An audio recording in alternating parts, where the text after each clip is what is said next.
Hello and welcome to the Morningstar series, Why Should I Invest With You? I'm Emma Wall and I'm joined today by Lucy Isles, Investment Manager for the Baillie Gifford High Yield Bond Fund. Hi Lucy. Hi. So big time for bonds. We thought we'd had record low interest rates for 7.5 years. Turns out we were wrong. Bond yields can go further down. Last week, Mark Carney announced that the Bank of England voted to cut interest rates to 0.25%. This, of course, puts a lot of pressure on high-yielding funds, both equity and bonds. How does it affect how you run a high-yield bond fund?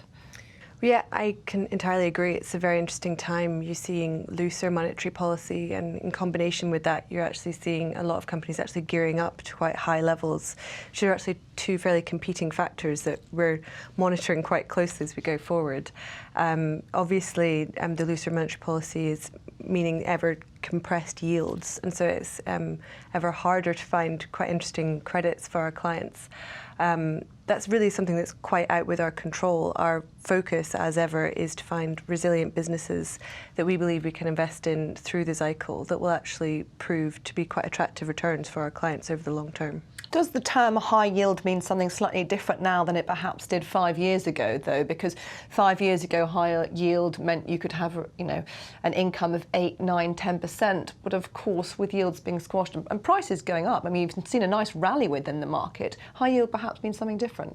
Oh, no, absolutely. I think for bottom-up investors such as ourselves, we really can pick and choose which risks we would like to take.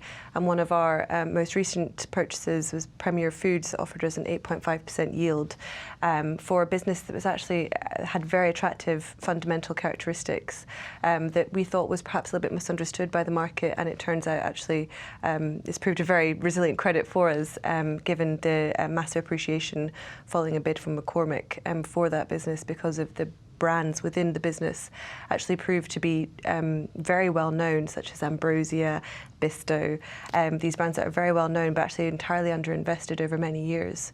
So while yes, absolutely, it's far harder to find high-yielding credits, they still are out there if you're a very patient, long-term investor like ourselves. I suppose then that's where active management comes into play, because actually you could have had your fixed income exposure through a passive tool over the last 10, even 20 years, because almost everything has come up together. Whereas now, as you're saying, it's more about finding stuff that's mispriced by the market, those sort of opportunities that you have to find within the smaller sphere. Absolutely, and that's entirely what our process and core beliefs are focused on. We focus on looking for fundamentally resilient companies that we look to invest in through the cycle. And the interesting thing about high yield is that some investors can be quite fickle, and that pricing really doesn't reflect the fundamentals. It's actually quite volatile, as with all risky asset classes. So we believe that our focus on fundamental resilience, as well as our long-term orientation, allows us to capitalise on the quirks and the nuances of the high-yield market. Are there any particular sector where you're seeing perhaps more of those quirks? You mentioned Premier Foods, which is more consumer-facing stock. So we're actually overweight UK insurers. We believe that these are quite resilient businesses through the cycle. And there's also quite a lot of idiosyncrasy across the board. So we have general insurers like RSA.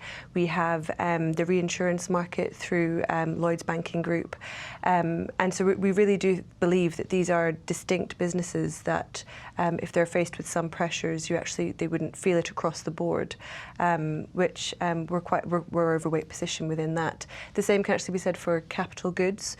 We see this is a kind of catch-all term that hides all manner of sins, and so you have investments in companies such as Senvion, the German wind turbine manufacturer, which is expanding in emerging markets, and we also invest in Sealed Air, which is US packaging company that actually invented bubble wrap and is expanding, well, particularly in North America and Europe.